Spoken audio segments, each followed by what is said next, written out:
Hello வணக்கம், welcome to Kannana கண்ணை channel. இன்றைக்கி நம்ம என்ன பார்க்க போகிறோம்னா, ஒரு 2-in-1 ரெசிபி தான் எப்படி பண்ணலான்னு பார்க்க போகிறோம்.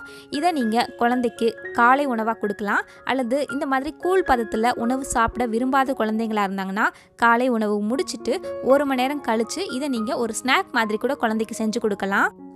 காலை உணவாக கொடுக்கும்போது கொஞ்சம் திக் கன்சிஸ்டன்சியில் செஞ்சு கொடுக்கலாம், ஸ்நாக்காக கொடுக்கும்போது கொஞ்சம் லிக்விடாக நீங்கள் கொடுக்கலாம். இந்த உணவு பண்ணுறதுக்கு ஒரு பேரிச்சம்பழத்தை 1/2 மணி நேரம் போல் ஃபஸ்ட்டு ஊற வச்சிடலாம். அதுக்கப்புறமா ஒரு சப்போட்டா பழம் எடுத்துக்கலாம். இது நல்லா பழுத்த பழம்.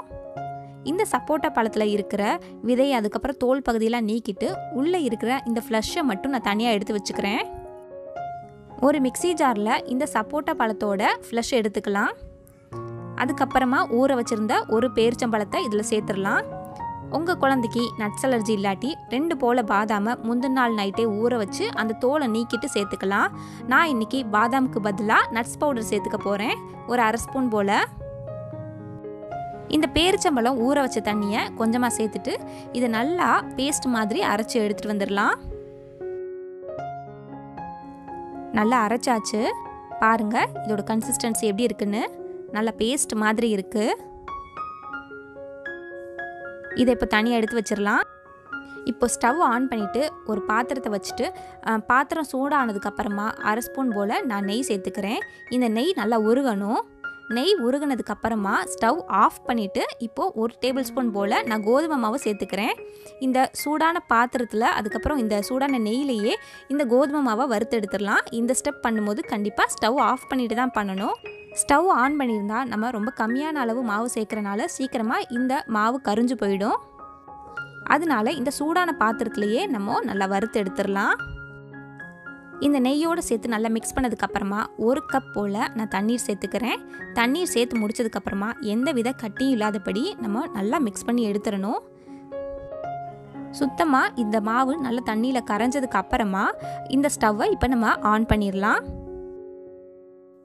ஸ்டவ் ஆன் பண்ணதுக்கப்புறமா கைவிடாமல் நம்ம தொடர்ந்து மிக்ஸ் பண்ணிகிட்டே இருக்கலாம். நான் மீடியம் ஃப்ளேம் அதுக்கப்புறம் ஹை ஃப்ளேம் இந்த மாதிரி மாறி மாறி வச்சு இதை மிக்ஸ் பண்ணிகிட்டே இருந்தேன். எனக்கு ஒரு 8லேருந்து 9 நிமிஷம் போல் ஆச்சு இந்த கன்சிஸ்டன்சி நமக்கு கிடைக்கிறதுக்கு. இந்த கன்சிஸ்டன்சி நமக்கு கிடைச்சதுக்கு அப்புறமா இப்போது நம்ம அரைச்சி வச்சுருந்த இந்த பேஸ்ட்டு சேர்த்துடலாம். இந்த பேஸ்ட்டு சேர்த்துட்டு இதை நல்லா மிக்ஸ் பண்ணி எடுத்துடலாம். இன்னும் கொஞ்சம் திக்காகட்டும். நான் ஸ்நாக்காக இந்த ரெசிபி பண்ணுறனால இந்த டைமில் ஸ்டவ் ஆஃப் பண்ணிடுறேன். எனக்கு இந்த கன்சிஸ்டன்சியே போதுமானது. ஒருவேளை உங்கள் குழந்தைக்கு நீங்கள் காலை உணவாக கொடுக்குறதா இருந்தீங்கன்னா இன்னும் கொஞ்சம் கூட திக்காகட்டும். அப்போ சாப்பிட்றதுக்கு கொஞ்சம் நல்லாயிருக்கும் குழந்தைங்களுக்கு. நம்ம குழந்தைக்கான காலை உணவு அல்லது ஸ்நாக் ரெசிபி அருமையாக ரெடி ஆகிடுச்சு. இதோட இனிப்பு சுவை பார்த்திங்கன்னா ரொம்பவே மைல்டாக இருக்கும். உங்களுக்கு இன்னும் இனிப்பு சுவை அதிகமாக தேவைப்பட்டுச்சுன்னா நீங்கள் ஒரு பேரிச்சம்பழத்திற்கு பதிலாக 2 பேரிச்சம்பழமாக ஊற வச்சு நீங்கள் அரைச்சிடலாம். இன்னும் நல்லா இனிப்பு சுவையோடு இருக்கும். இந்த ரெசிபி ட்ரை பண்ணி பார்த்துட்டு உங்கள் குழந்தைங்க எப்படி சாப்பிட்டாங்கன்னு கீழே மறக்காமல் கமெண்ட் பண்ணுங்கள். இது போல் நம்ம சேனலில் இன்னும் நிறைய பேபி ஃபுட் ரெசிபீஸ்லாம் இருக்குது. கண்டிப்பாக நம்ம சேனலோட பிளேலிஸ்ட் அதுக்கப்புறம் வீடியோஸ் செக் பண்ணி பாருங்கள்.